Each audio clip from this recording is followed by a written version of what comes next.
कलियुग में बिना गुरु के कल्याण नहीं होता है। सदगुरु की कृपा जिसके ऊपर हो जाती है उसका कल्याण निश्चित है।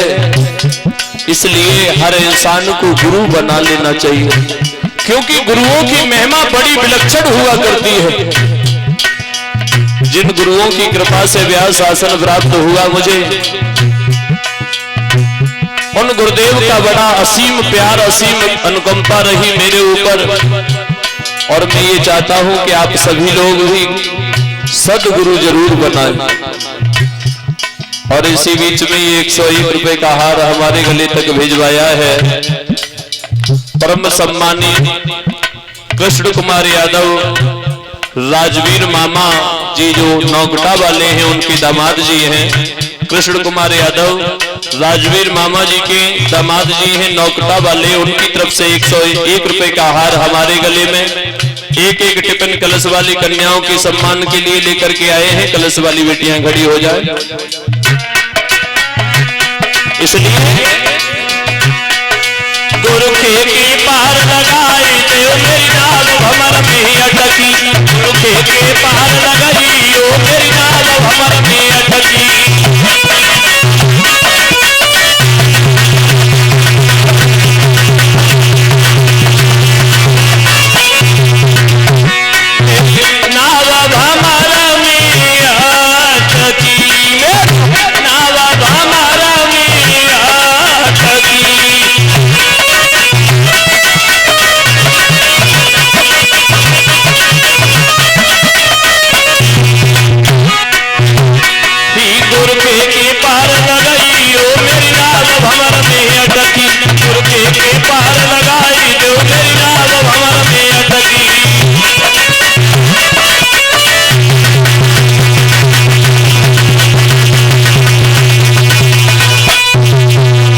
महाराज भगवान की कथा जहां चल रही थी, भगवान कन्हैया ने जेल खाने में अवतार धारण करने के बाद श्याम सुंदर मथुरा में जाकर के कंस पापी का वध किया है।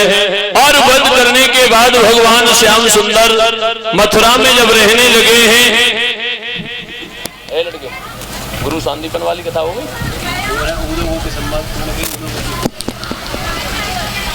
महाराज जब वर्षों की कह करके चले गए, वर्षों से व्यतीत हो गई, लौट करके श्याम सुंदर मथुरा से वृंदावन नहीं गए हैं।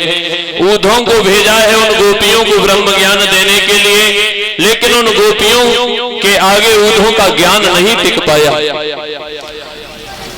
गोपियों का रो रो करके बुरा हाल। अब तो ऊधो जी गए हैं, लेकिन ऊधों का ज्ञान गोपियों के सामने फीका पड़ गया है। ऊधो जी ने राधा से कहा है, राधा आज हम ये समझ गए कि अगर कृष्ण अवतारी है तो भक्ति रूपी अवतारी तुम भी हो राधा। लेकिन एक बात मैं आपको बताऊं, कन्हैया ब्रह्म है, ईश्वर है। वो कुछ दिनों के लिए तुम्हारे साथ लीला दर्शाने आया था, इसलिए हो सके तो कन्हैया को भूल जाओ। राधा कहती है, उद्धव तुम क्या जानो दिल क्या चीज होती है, तुम क्या जानो दिल क्या चीज होती है। दिल वो चीज होती है जो किसी एक को दिया जाता है या फिर नेक को दिया जाता है। उद्धव दिल कोई मंदिर का प्रसाद नहीं है जो हर एक को दिया जाता हो। मेरा दिल तो वो श्याम सुंदर लेकर के चले गए। दुनिया के लोग चाहे भगवान मानते हो चाहे इंसान समझते हो उन्हें, लेकिन मैंने अपने हृदय में उन्हें परमेश्वर मान लिया है।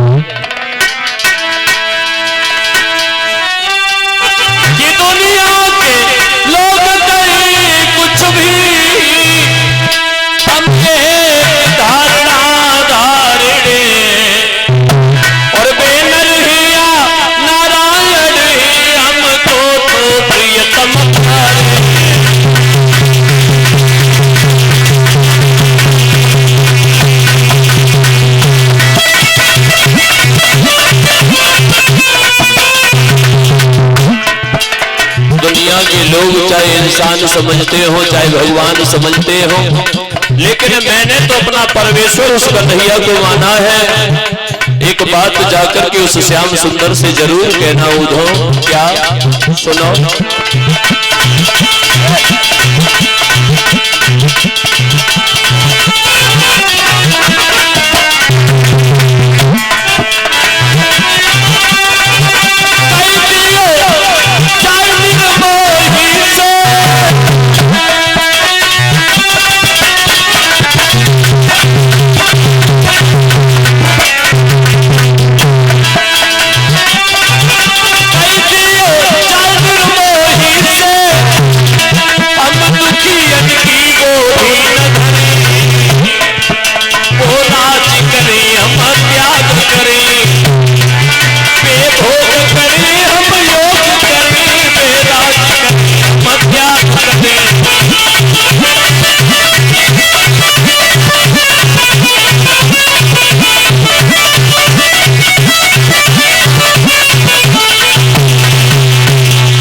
कन्हैया से जाकर के कह देना उद्धव, हम अगर किसी को